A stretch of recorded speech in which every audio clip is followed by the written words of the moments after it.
Maligayang Huwebes. Ngayon po ay June 23. Ito po ang The Stock Market Today.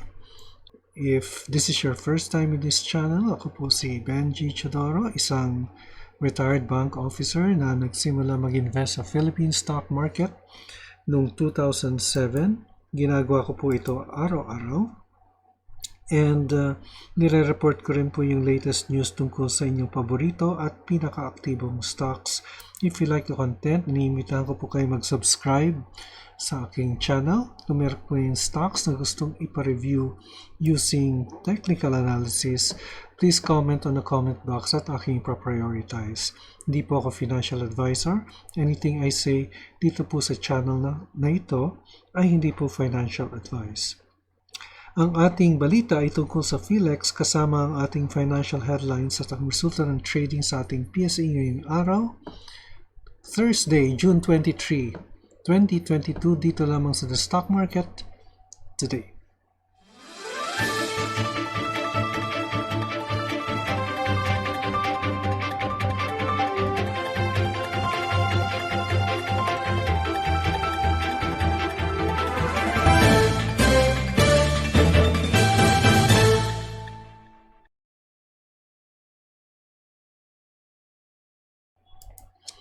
Okay, tignan po natin ang ating financial headlines at ito po ay galing sa BDO Securities. Moody's Analytics hikes Philippine GDP growth forecast. Fitch expects smaller Philippine budget gap. Balisakan says Philippines to reach upper middle status by 2024. And in our company news, more satellite internet firms eyeing Philippine entry. Cebu Pacific mulls airfare hike. And PHILEX plans stock rights offer. So ito po ang ating main news mula sa PhilStar, but the summary, I will be getting it from BDO Securities. No? PHILEX disclosed the adjusted timetable of its 3.15 billion stock rights offer, or SRO, with ex-rights date set on June 24 and the offer period slated for 14 to 25 July. Recall that the SRO will cover a maximum of 842 million shares at an offer price of 4.81 per share. PHILEX said the SRO and relevant details, including the timetable, are still subject to regulatory approvals and are not yet final.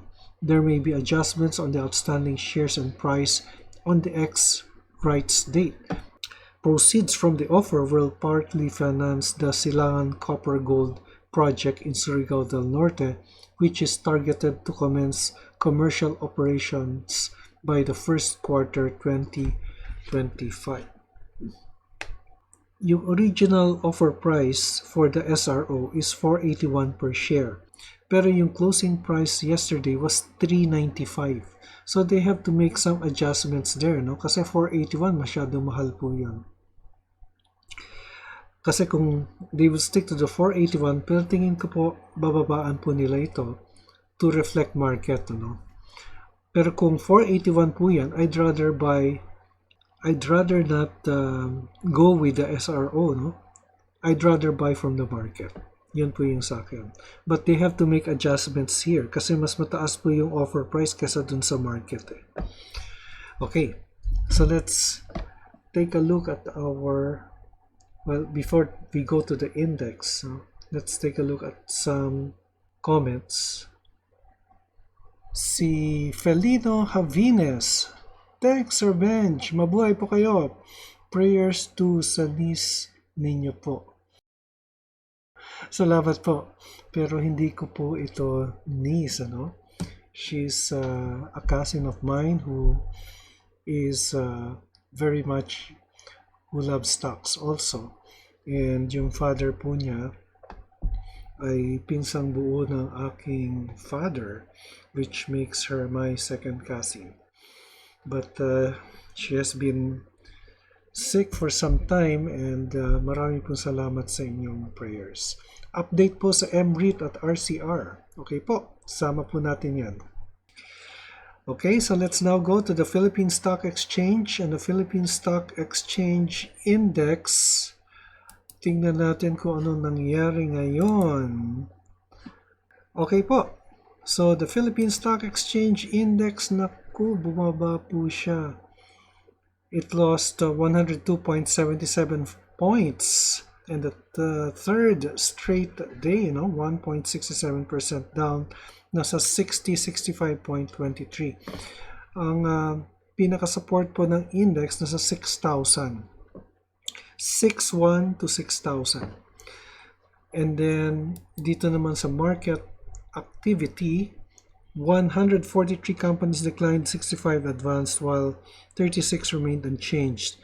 Ang all share din ay pababa, 1.31% down. All the sectoral indices are down, led by mining at 3.38%, then financials at 3.35%. Puro pula po ang nakikita natin.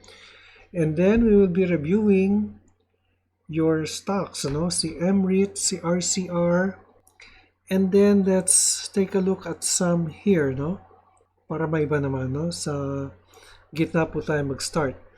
Emperador, Converge, BDO, and DNL. Okay, so let's start with MREIT.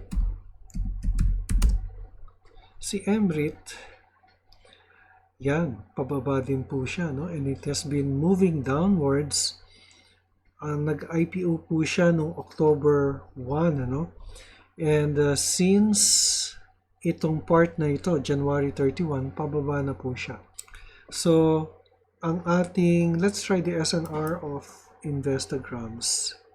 Okay, support level na po siya, Per Investograms sa support and resistance, ang pinaka-support po niya nasa 1520. And the higher resistance would be at 617 pesos. Yan po ang prognosis natin kay MREIT, at pababa po siya. Oversold na po yung stock, and it has been oversold since June 16. And ever since oversold po siya, so abangan lang po natin, baka meron po upside, but the market is not very good right now, especially so na may nakaambang na interest rate hike ang BSP na 25 to 50 basis points, which is not very good for the stock market and for the business. And careful po dyan si BSP dahil po pagka sumobra po ang taas ng interest rate, baka naman po tayo magkaroon ng recession. Ang US po, napaka-aggressive po nila, 75 basis points kagad yung tinaas ng interest rates, and hopefully hindi po magkaroon ng recession ng US dahil po pagka nagkaroon ng recession ng US, apektado po tayo. Baka magkaroon din po tayo ng recession. Okay, RCR. Si RCR, ito po yung RL Commercial REIT. And, okay, nagbigay na pala ng cash div ito. Dali natin. Bearish din po, Nag-IPO po siya noong September 2021. And, okay, this is support already. Pero, wala po tayong gaanong data dahil new territory po itong baba na ito, Ang previous support na ngayon ay resistance ay nasa 66.07. So, wala po tayong data na pwedeng sabihin na ito po ay bagong support, So, ang pinaka-last po natin was 6.44 and 6.07 yung sinasabing support ni Investograms ay new territory po yan. Hindi po yan totoong support. Okay? Ngayon, again, oversold po yung stock. Nasa 26.89 and it follows most of the stocks in the index na napaka-bearish, pababa po yung trend. Okay? So, wala naman po tayong oversold position, Puro buying po tayo dito, Sa US po, meron pong oversell. Pwede ka mag-oversell ng stock kung naniniwala kang pababa po yung stocks or presyo ng mga stocks. Sa atin lang po ay wala pa po tayong ganong position. Puro buy position po tayo. Okay, next is Emperador. Emperador, yan, pataas si Emperador contrary to most stocks in the index and in the all shares, no? So it's now reaching resistance level at ang resistance po niya nasa 2010 po ang pinaka-resistance, and it continues to move upwards, dahan-dahan lang po, no? What I particularly like about the candlestick is that meron siyang volume. May volume po siya the previous day, and may volume po siya ngayon, although it's a smaller candlestick. And RSI is already overbought, nasa 70.18. So, umabot po yan ng 70, overbought na po yung stock. Pero, since meron volume po dito, abangan lang po natin, baka lang po tumaas pa po ng konti ito. Okay? Next, Converge. Naku, sumasama si Converge sa bearish level, no? Tingnan natin ang 1-week chart so we can see. Okay, ang pinaka-support po niya, nakikita ko po dito, based po dito sa 1-week chart, yan, nasa 1668 ang pinaka-support level po ni Converge. Balik natin sa 1 day. And it's going down, it's oversold already. Minsan papagbaliktad ko po. Yung oversold na sasabi kong overbought na oversold. This time it's oversold. So it's 25 po yung it reached oversold level noong January 13 or June 13, and it's oversold up to now. So baka lang po natin, baka lang po merong change in trend, but generally po I don't see it moving upwards very soon dahil sunod-sunod po itong red candlesticks po dito. Okay, next is BDO. Now BDO is just holding, sasabihin ko sana holding steady pero hindi, no? Bumagsak palalo si BDO. Okay, and based on this candlestick, ang pinaka support niya nasa 118. So nasa support level pa rin po siya. And the next lower support would be here at 110. Now, bearish po BDO dahil ang ating mga moving averages po nasa taas. And the RSI is bearish at 33.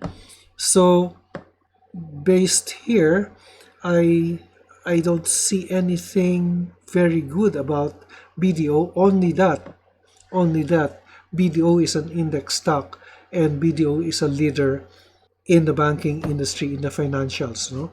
Kaya maasahan ninyo, pagka bumagsak yan, tataas uli yan. Dahil fundamentally, it is a good company. Okay, finally we have DNL.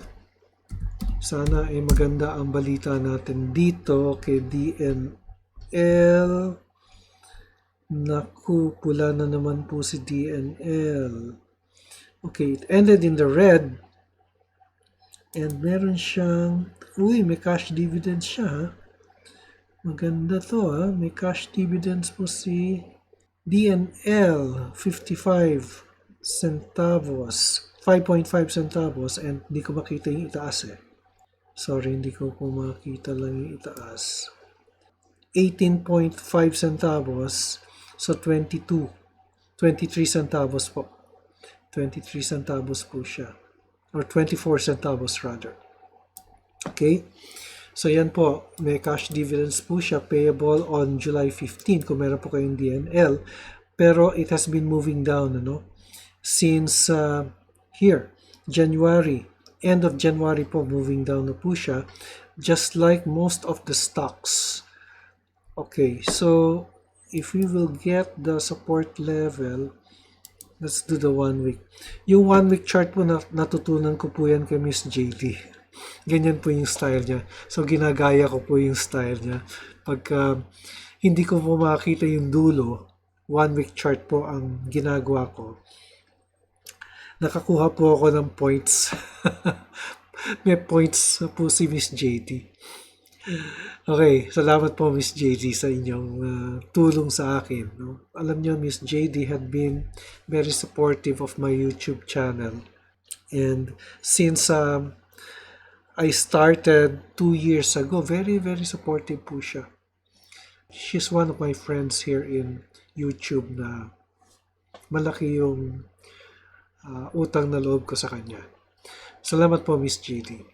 And then, yung ating support, actually, again, this is support level already. Sa 650 po, ang pinaka-support. Next support is nandito po sa area to, no, 551. So, balik natin sa 1 day. Yan po, CDNL. And the movement is, wow, it's downwards. Okay, so yan po ang ating report sa stock market. June 23, 2022, ito po si Benji Chidoro nagpapaalala, an investment in knowledge pays the best interest. Love your country, give our new leaders a chance, but continue to do what is good, right, and just. Maraming salamat sa inyong pagtangkilik at hanggang sa muli. Stay safe, God bless. Bye for now.